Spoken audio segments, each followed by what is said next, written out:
the name of the Father, and of the Son, and of the Holy Spirit. A reading from the Gospel of Luke, chapter 8, verse 28 to 34.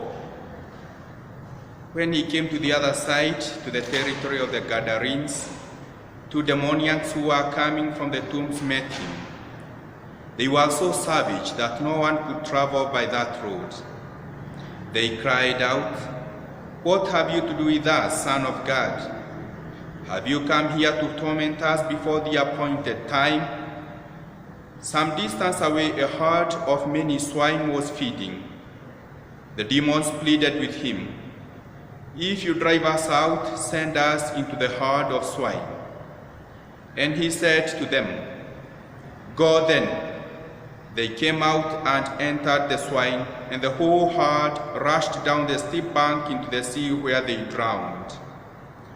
The swineherds ran away, and when they came to the town, they reported, including what had happened to the demoniacs. Thereupon the whole town came out to meet Jesus, and when they saw him, they begged him to leave their district. The Gospel of the Lord.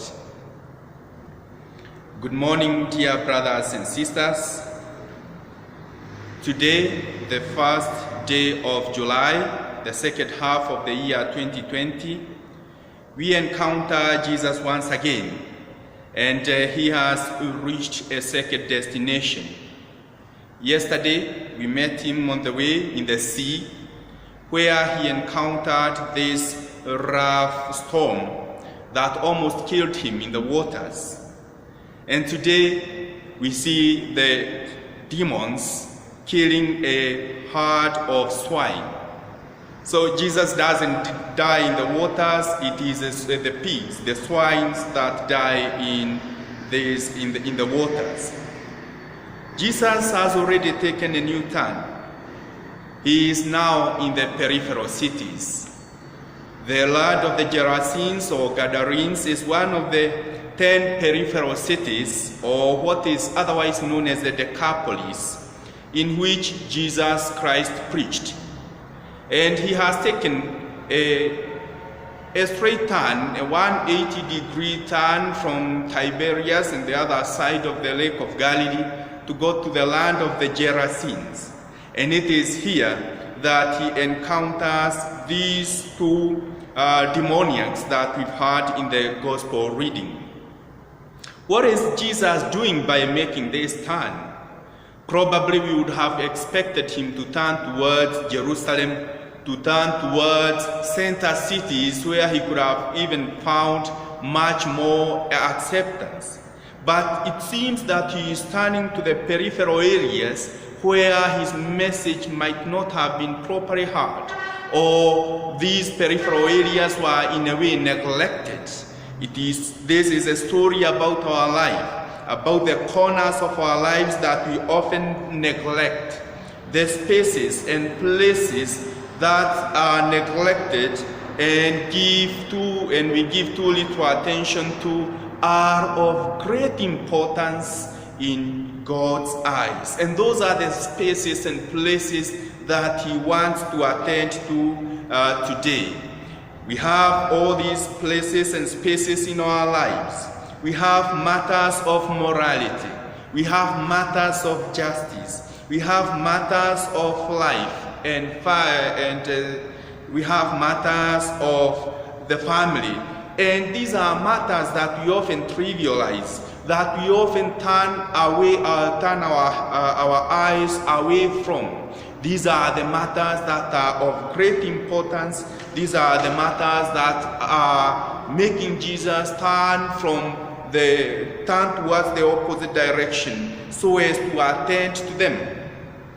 Interestingly, when he encounters these areas of our lives, he meets with the dangers and the fears that comes from them.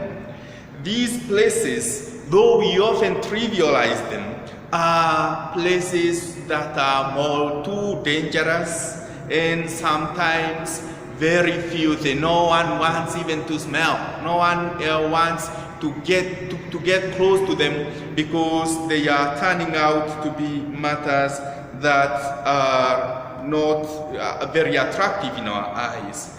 And the saddest thing in life is that quite often what seems to be less important to us is often the one that affects us the most.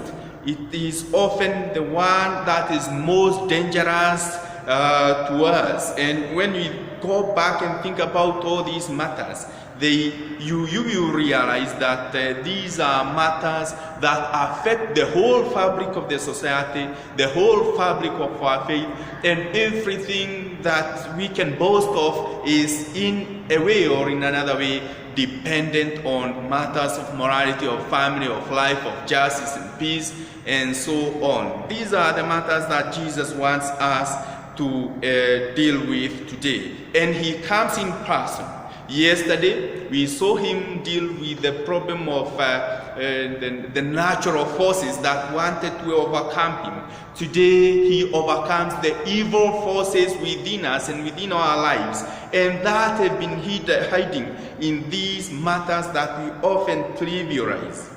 And when he encounters the real thing within us, that is the demoniacs, they immediately recognize him and feel threatened. We often feel threatened when our hiding places are disclosed. We need to hide no more. Jesus penetrates to the depths, and let's expose ourselves for him to bring the change of cleansing our society. Our society needs to be cleansed, and we need to not to continue hiding the evils within us and within the society anymore.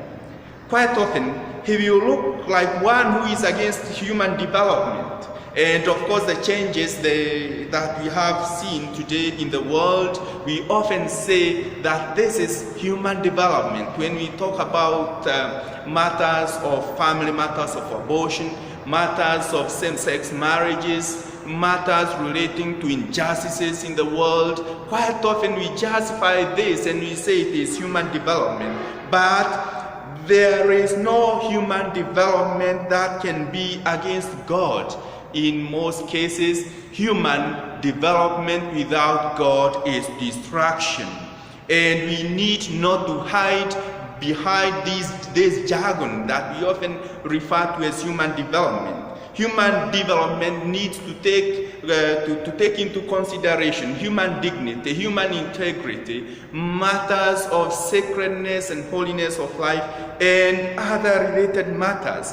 And so, my friends, let's not hide behind human development, saying that they are going to bring in a change. There will be no change that will be achieved when we move God out of the society. And that is why he is following us in the peripheries, in the margins.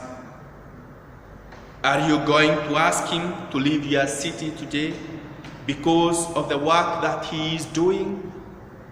Let's not ask him to leave our city.